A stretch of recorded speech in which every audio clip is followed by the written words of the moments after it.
It's me again, Miss Zhang, and today I'll bring you along with me in this question analysis for the literature assignment on the second short story that you're learning, Father's Help. So similar to your previous assignment, there will be two parts A and B. Part A, carrying 14 out of 20 marks, 10 marks on content, 2 marks on language, and 2 on organization, requires you to write a certain text type while showing your understanding on the story. Whereas Part B, carrying 6 marks out of 20 marks, will focus on your understanding on a particular literary device or feature.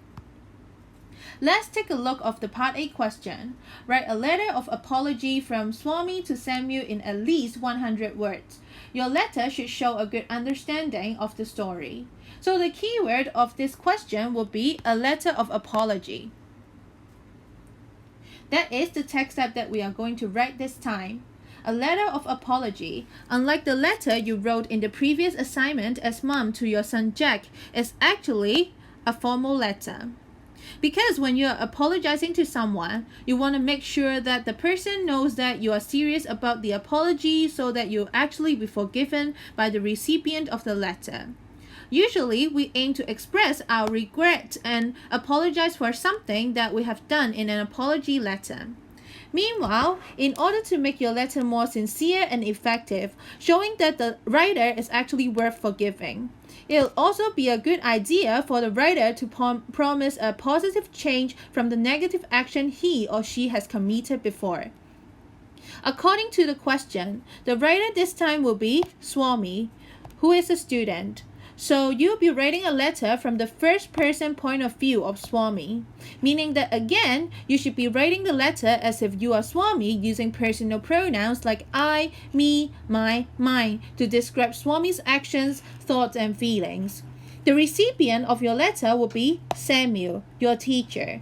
So you're writing to your teacher, of course, you should sound more respectful and polite than how you usually talk to your family and friends. So that's why, for your tone and formality, you should sound more formal by not using abbreviations, short forms, and by sounding more calm and objective without being too excited and expressive. Although last time we have already gone through the structure of a letter together, there are indeed some slight differences between a formal and informal letter. Of course, we are still including the 5 parts: greeting, opening, main body, closing, and sign off in your letter. But then for this time, for your greeting, instead of saying hi or hey casually, you should be addressing the recipient by using Dear Mr., Miss, or Mrs., and then their surname, though I don't think Samuel's surname is indicated in the story. After the greeting, you should have a proper opening to talk about your purpose of writing this letter. You may consider starting your opening paragraph by saying, I'm writing to apologize for, or express my deepest regret for. It can be an incident or an action, etc. Moving on from our opening paragraph will be the main body, in which we should be including all our main ideas. So for a letter of apology, our main ideas should revolve around the description and explanation of our wrongdoing. You can have the first 2 paragraphs to have a detailed account of what you have done wrongly. So for the paragraph in which you recount things that you have done wrongly, you can use one of the phrases shown here as your topic sentence, because after all, if you're sorry, you gotta let your recipient know about it as soon as possible and as frequently as possible. I feel like the first 2 phrases will be a good starting point for your body paragraphs. After finishing the account of your wrongdoing, that is Swami's wrongdoing, you should start another body paragraph to acknowledge the damage or hurt done. You can use the phrases shown in the blue box to show that you understand how your actions may have affected the recipient at firstly, to show that you have actually reflected on your actions from the perspective of the recipient, that is the person that you are apologizing to. Next, in the same paragraph, you can be explaining yourself a bit to give reasons why you have made such a decision to make such a mistake, so that the recipient can be more understanding of the whole situation, in case you really have some reasons that are not ill-intentioned for making such a mistake. Of course, despite all your reasons, you still have to take responsibility of your wrongdoing. You have to admit that you're wrong in a letter of apology. Lastly, in your closing paragraph, apart from summarizing your main ideas, you can actually be making a promise to make a change so that you will not make the same mistakes again. You may take a look of the phrases that are shown in the orange box while you're promising to make a change in your letter. You should also apologize again to show how sorry you are and how much you want the recipient to forgive you. End your letter with a formal sign-off. Since you know the name of the recipient, instead of saying yours faithfully, you should sign off your letter using yours sincerely with your signature and full name. After talking about the structure of the letter, it's time for us to look at the content of the letter. So as you have heard from the previous slide, you have to describe your wrongdoing in details in your main body. But then what exactly has Swami done? That is what you have done to Samuel, your teacher. Let me give you some ideas. If you can think of some other ideas, please feel free to use it. From the point of view of a teacher, how would you feel about what Swami did to you in class in page 22? What was Swami trying to get Samuel to do? And how did Swami try to achieve that? So this will be the first mistake. Another mistake that Swami has made is regarding how he comments on Samuel behind his back in front of Swami's father. Take a look of page 20 to page 21. How is Samuel's personality like? What kind of teacher is he? You can get some clues from the way he treats Swami after seeing Swami being late for class and how Samuel treats other students as compared to other teachers. Okay, so now you know how Samuel is like as a teacher.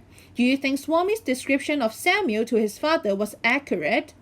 What did Swami's description of Samuel make his dad do?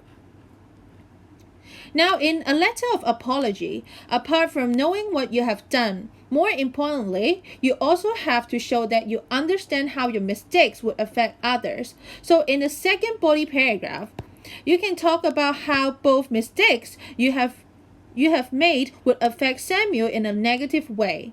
Then show Samuel what's on your mind to drive you to make the aforementioned mistakes. Is it because you hate Samuel? Is it because you want to play around? Is it because you're unwilling to go to school? What is the exact reason? Tell Samuel about it.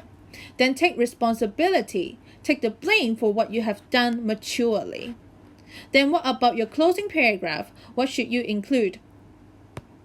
Try to think about what promises or changes that Swami make will be the most beneficial to both Swami himself and also Samuel as a student and as a teacher. Is Samuel the only one affected by Swami's action though? If not, what else can Swami do to prevent himself from affecting others? Remember to sign off your letter not with your own name but Swami's full name. Moving on to part B, name one twist in the story and explain how it is surprising. So the keyword of this question is twist. And what is a twist? A twist is in fact an unexpected occurrence or turn of events in the story that completely changes the direction or outcome of the plot from the direction it was likely to go. It's a hugely popular and frequently used narrative technique in fiction. Twists are usually designed to disrupt things in a story that the audience thinks they already know or have figured out. The author achieves this twisting of the plot by providing a huge shock or surprise, one that is either completely unexpected or was perhaps foreshadowed through earlier details or events. One very famous example of twist would be one of the ending scenes in Frozen.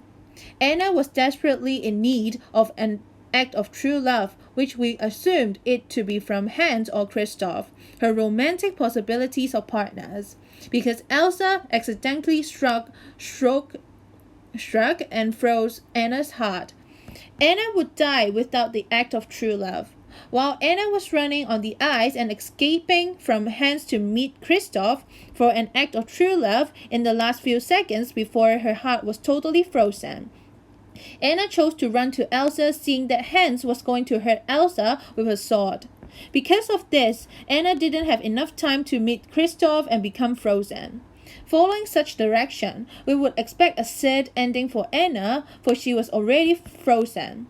But there we had a twist, as Elsa hugged Anna for sacrificing herself to save Elsa and cried. Anna was no longer frozen because of the sisterly love between Elsa and Anna was also an act of true love. So basically, you have to find the twist, a sudden change of plot development in Father's Help. In your answer, you should describe the plot twist, explain how you expected the plot to be like, and how the plot ended up surprising you. So that means in your answer, you should include 3 parts. Think about how Swami expected Samuel to hit him and how it ended up. And how Swami expected to see the principal and gave him the letter and how it turned out at last. So this brings us to the end of the video. If you have any questions, please ask your English teacher during Zoom lessons or in class. Thank you.